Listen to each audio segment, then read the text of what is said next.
மனோஜுக்கு வந்து ரூ. 10,00,000 பணம் அனுப்பி வச்சிருக்கிறாரு சந்தோஷ் சார். அதை கேட்டுட்டு ரொம்ப சந்தோஷப்படுறாங்க ரோஹிணியும் மனோஜும். இப்போ வீட்டுக்கு வந்து சர்ப்ரைஸ் கொடுக்குறாங்க வந்து.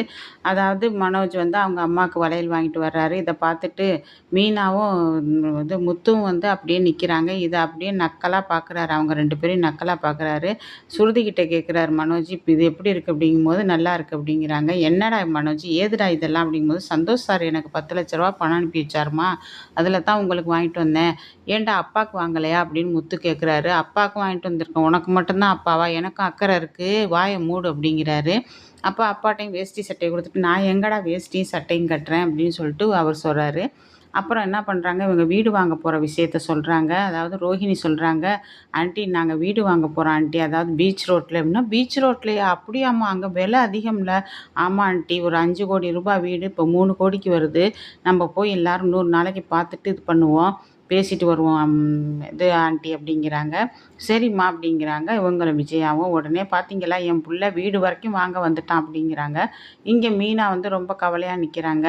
அதை பார்த்துட்டு முத்து கேட்குறாரு, என்ன மீனா ஏன் வந்து கவலையாக இருக்கிற அப்படின்னு கேட்கும்போது, இல்லைங்க மாமாவுக்கு வந்து அவர் காலம் வரைக்கும் எல்லாரும் ஒன்றா ஒத்துமையாக இருக்கணும்னு ஆசைப்பட்டாரு. இப்போ பாருங்க அவங்க வீடு வாங்கிட்டு போயிட்டா, இப்போ அதாவது சுருதியும் வந்து அவங்க அம்மாவும் அப்பாவும் இப்போவே கூப்பிட்டுக்கிட்டு இருக்காங்க, அவங்களும் கூட்டிகிட்டு போயிடுவாங்க. அப்போ நம்ம மட்டும்தான் தனியாக இருக்கணும்ல அப்படின்னு கேட்குறாங்க.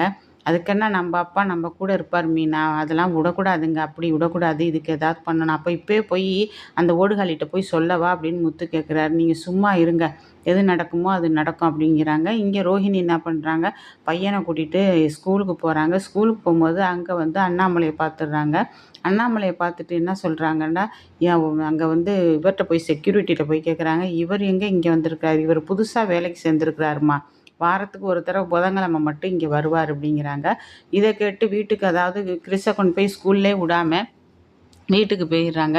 அங்கே மனோஜோட அப்பா வந்திருக்கிறாரு அப்படின்னு சொல்லிட்டு அம்மாட்ட சொல்லிட்டு வருத்தப்படுறாங்க. என்ன பண்ணுறதுன்னு தெரியல அப்படிங்கும்போது, அப்போ வாரத்தில் ஒரு நாள் தானே வர்றாங்க, புதன்கிழமை மட்டும்தானே அவர் வர்றாரு, அப்போ புதன்கிழமை கிறிஸை கொண்டு போய் ஸ்கூலில் விட வேணாம், லீவ் போட்டுக்கலாம் அப்படிங்கிறாங்க அவங்க.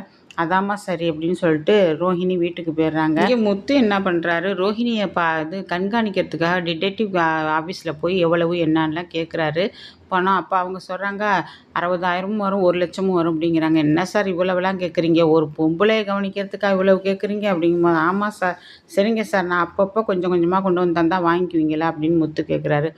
அதனால் என்ன சார் பண்ணிடுறோம், நீங்கள் அவங்கள ஃபோட்டோ அவங்கள எல்லா டீட்டெயில்ஸையும் நீங்கள் எங்களுக்கு மெயில் பண்ணுங்கள். என்ன மெயில் பண்ணவா அப்படின்னு கேட்குறாரு முத்து. மெயில் இல்லை சார், மெயில் பண்ணுங்கள், அதெல்லாம் எனக்கு தெரியாது சார், நீங்கள் வந்து நான் ஃபோட்டோ அட்ரஸ் எல்லாமே கொடுத்துட்றேன், நீங்கள் அந்த பொண்ணை ஃபாலோ பண்ணி அது என்னென்ன செய்யுது, எது பண்ணுது, என்ன பண்ணுது, எல்லாத்தையும் விபரத்தை கண்டுபிடிக்கணும், அதை கண்டுபிடிச்சி கொடுங்க அப்படிங்கும்போது, கண்டிப்பாக சார் நாங்கள் கண்டுபிடிச்சி கொடுத்துட்றோம், நீங்கள் கவலையே படாதீங்க அப்படின்னு சொல்கிறாரு. சொல்லும்போது முத்து, அப்பா இப்போ தான் நமக்கு ஒரு விடிவு காலம் பிறக்க போகுது அப்படின்னு சொல்லிட்டு சொல்லும்போது, ஜீவா ஃபோன் அடிக்கிறாங்க.